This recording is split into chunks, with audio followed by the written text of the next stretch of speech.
Welcome to Ainsley News, start of the week, 1st of March. New month. The Fed is trapped. Talking about that today and the beginning of a secular bull market for precious metals. Crescat Capital have just released their February research letter, and it's a cracker. Below is the author's tweeted summary from last week to put this current turn in the market succinctly into perspective. Here's that here. The Fed is trapped. The year is just getting started and US fiscal deficits are already reaching another record, now at its worst level in 70 years. The current fiscal spending path will lead to record Treasury issuance this year. Here's that chart here, US federal deficit or surplus to GDP. That's getting pretty low. In March of 2020, lawmakers passed a $2.2 trillion CARES Act bill. Then an additional $900 billion of stimulus in December. To fund this operation, the Fed purchased $2.4 trillion of these treasuries, or 54% of the total issuance, equating to an average of $197 billion per month. In 2021, if the Fed sticks or decides to stick with its $80 billion per month plan, it would be 60% less than what it did last year. The math doesn't add up. Fiscal spending is likely to be significantly higher. The Biden administration is now planning on a two-stage stimulus package, rescue and recovery. The rescue will be close to $1.9 trillion. That needs to be passed in the coming weeks before unemployment benefit programs are exhausted of money. The recovery part, still being discussed, could be as large as $3 trillion. That puts Biden's rescue and recovery package close to $4.9 trillion. Again, that compares with the $3.1 trillion that was passed in 2020. In other words, a tsunami of Treasury issuance is likely underway. There is, however, another important consideration. Not only fiscal spending is surging in US federal, net receipts are also rolling over again. As of January 2021, US federal receipts are down negative 3% on a year-over-year basis. Here's a chart here showing that. Also comparing it to the GFC and also the tech bust. One would wonder who's going to fund all this debt. Maybe foreign investors? But no, they only bought 5.2% of all the treasuries issued in 2020. US banks? Sure, they bought 17% of last year's issuance. So they're already loaded up with treasuries already. In fact, banks now lend more to government than to businesses and households by a record amount. The ball is clearly on the Fed's court, but it's also facing its worst predicament yet. It must suppress interest rates to allow the government to run extreme fiscal deficits and continue to prop up the equity and bond market at record valuations while inflationary forces keep building up. In our analysis, the Fed will have no choice but to substantially increase its planned quantitative easing. After all, the central bank is the lender of last resort. But US taxpayers will also be on the hook. Throughout history, an increase in income tax tends to follow a period of large government spending. It's only a matter of time until this becomes an even more discussed topic. So far, today's narrative is all about how big the fiscal stimulus is going to be. Check out this chart here showing US marginal tax bracket versus government debt.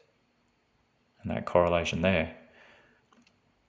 World War I, World War II, bit of a disconnect here leading towards 2020, so you can only guess where that's going to lead. If nominal interest rates continue to rise and threaten the government funding situation, policymakers will have to redirect their focus towards the debt problem. Nonetheless, tax increases are inevitable, and that is indeed negative for risky assets. Yes, the equity market did not have significant issues when tax rates were trending upward and reached 94% at the end of World War II. However, with stocks near record multiples across all fundamental factors, we think risky assets cannot undergo such a tightening impact in the economy at today's price levels. This chart here, Crescat's US equity market valuation tool. Look at all those peaks and then what comes after. Back to the Fed, however. We think it will have no choice but to increase its QE program significantly. In such an environment, investors will seek hard assets for protection. The issue is that a commodity boom is contributing to a reflexive macro inflationary pressure. Here's this chart here, commodities versus inflation expectation. They chart so well together, don't they? After years of underinvestment in the basic resources of the old economy, the world is facing commodity supply shortages. Lumber and plywood prices are not only near record levels, but they're also rising at the fastest pace since 1974. Agricultural commodities, base metals, gasoline, natural gas are all up over 20% year on year. Here's a chart here, US producer price of plywood and lumber index. Zooming up there.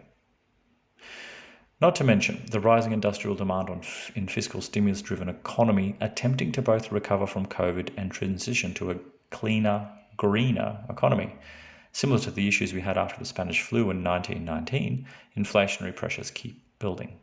Back then, consumer goods prices began to rise due to the raw material shortage problem.